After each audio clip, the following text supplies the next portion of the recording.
Explore with Skyline. Top 10 places to visit in Turkey. 2025, we are building a bridge to one of the most incredible places on earth. So pack your bags, or at least your sense of wonder, because we are diving headfirst into our top 10 best places to visit in Turkey 2025. Okay, first up, Istanbul. Oh my goodness. If cities were people, Istanbul would be that fascinating person at a party who has 1,000 stories to tell. You can feel the energy the second you arrive. It's this incredible symphony of sounds, the call to prayer echoing from magnificent mosques, the cheerful clang of the tram. You can spend your morning wandering through the Hagia Sophia, just trying to wrap your head around the sheer scale and history of it all. Then, you can cross the Galata Bridge and suddenly you're in a modern, bustling neighborhood with funky art galleries and cafes that serve the most incredible coffee. And the food. Oh, the food. We're talking about street vendors selling hot, fluffy simit bread that you'll dream about for weeks. It's about sharing a plate of meze with new friends, sipping on strong Turkish tea, and feeling that incredible warmth and hospitality. Welcome to Cappadocia. I'm telling you, the first time you see this landscape, you're going to think you've stepped into a dream. The whole place has this quiet, ancient energy that is just, wow. And of course, you can't talk about Cappadocia without talking about the hot air balloons. Waking up before dawn, standing in the cool, crisp air. You float silently over these valleys, looking down at this painter's palette of colors. It's so peaceful, so breathtakingly beautiful. It might just bring a tear to your eye. But the magic doesn't stop in the sky.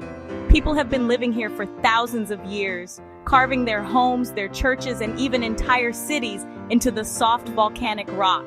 And after a day of exploring the sky and the earth, you can stay in a cave hotel. Yes, a real cave, but with Wi-Fi and a comfy bed. Okay, are you ready for some sunshine? Welcome to Antalya, the heart of what they call the Turquoise coast. And let me tell you, that name is no exaggeration. The city is this perfect blend of beautiful beaches and fascinating history, all wrapped up in a warm Mediterranean hug. The heart and soul of Antalya is its old town, Kalaiti. You can get lost for hours just wandering through its narrow cobblestone streets. Every corner you turn, there's a cute little shop, a hidden courtyard cafe, or a view of the ancient Roman harbor. And then there's the coastline. You have these incredible beaches like Konyaaltı and Lara, where you can just lay back, soak up the sun. But for me, the real magic of Antalya happens at sunset. You find a nice spot overlooking the harbor, maybe with a glass of local wine in hand. Get ready for something that looks like it was plucked from a fantasy novel. This is Pamukkale, which means cotton castle in Turkish, and honestly, no name has ever been more perfect. For thousands of years, hot, calcium-rich water has been flowing down the mountainside, and as it cools, it leaves behind these brilliant white travertine terraces. Walking on these terraces is such a unique experience. You have to take your shoes off to protect the delicate formations, and the feeling of the warm, mineral-rich water flowing over your feet is just incredible. The pools of turquoise water collected in the white basins create this stunning contrast. It's one of those places where you have to keep reminding yourself that what you're seeing is real. As if this natural wonder wasn't enough, right at the top of the terraces sits the ancient Greco-Roman city of Hierapolis. You can explore a massive, well-preserved theater. And the best part? You can swim in what they call Cleopatra's Pool, a thermal pool where you can literally swim amongst ancient Roman columns that toppled into the water during an earthquake. Okay, history buffs, this one's for you. We are at Ephesus, one of the most magnificent, best-preserved ancient cities in the entire world. Walking down its marble streets is not like visiting a museum, it's like stepping through a time portal. You can almost hear the chatter of Roman senators, the rumble of chariot wheels, and the buzz of a thriving metropolis. The star of the show, of course, is the Library of Celsus. Oh my goodness. When you turn the corner and see that facade for the first time, it takes your breath away. You stand there and imagine it in its heyday, filled with scrolls of ancient knowledge. It makes you feel so connected to the people who lived here. But Ephesus is so much more than just one building. You can explore the massive Great Theater, which could hold 25,000 people. You can see the terrace houses, the homes of the wealthy Ephesians, with their stunning mosaics and frescoes still intact. You can even see the ancient public toilets. All right, let's get our hearts pumping a little. We're back on the stunning turquoise coast, but this time we're in Fethiye, a place that is pure, uncut adventure. The crown jewel of Fethiye is, without a doubt, Aludini's the Blue Lagoon. I'm telling you, you've seen the pictures, but nothing prepares you for seeing it in person. But the best way to see it? From above. This is the spot for paragliding. You run off the top of Babadag Mountain and soar like a bird over the entire lagoon. The view is just, I don't even have words. It's exhilarating, it's peaceful, and it's a perspective you will never, ever forget. It's pure, unadulterated joy. If you're not a thrill seeker, a boat trip through the 12 islands is just as magical, stopping in secluded coves for a swim. You can hike a portion of the famous Lycian Way, explore the mysterious ghost town of Kayakoi, or visit Saklakent Gorge, a massive canyon where you can walk through icy cold water. Let's head to a place that knows how to have a good time. Welcome to Bodrum. This town is chic, it's stylish, it's got this incredible energy. Dominating the harbor is the magnificent Bodrum Castle, the Castle of St. Peter. It's an absolute must-see. Inside the castle is the Museum of Underwater Archaeology, which is just fascinating. You see treasure recovered from ancient shipwrecks. It's history with a dash of pirate adventure. The Bodrum Peninsula is dotted with beautiful little bays and villages, each with its own character. You can spend your days hopping from one beautiful beach to another. And the evenings, oh, the evenings in Bodrum are special. You can sit right by the water, with the castle lit up in the background, and have the most amazing seafood dinner.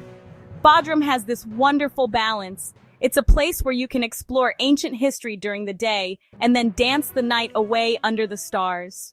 If you're looking for a place with a bit more of a bohemian, artsy, and incredibly relaxed vibe, then I have the perfect spot for you. Let me introduce you to Kos.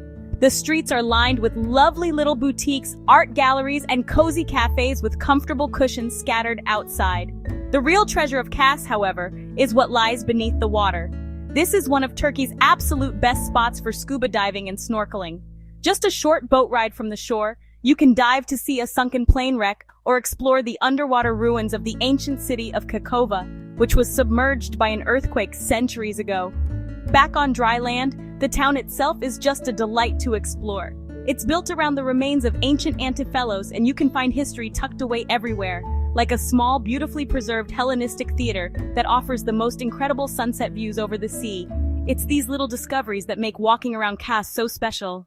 Now let's take a journey inland, away from the coast, to a place with a completely different kind of beauty. We're going to Konya, the spiritual heart of Turkey.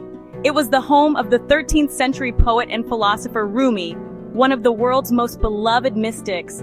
His message of love, tolerance, and unity feels more important today than ever. The absolute center of the city and its soul is the Mevlana Museum. This is Rumi's tomb, and it's a place of incredible peace and reverence. Inside, you see people from all over the world of all different faiths coming to pay their respects. You don't have to be religious to be moved by the atmosphere here.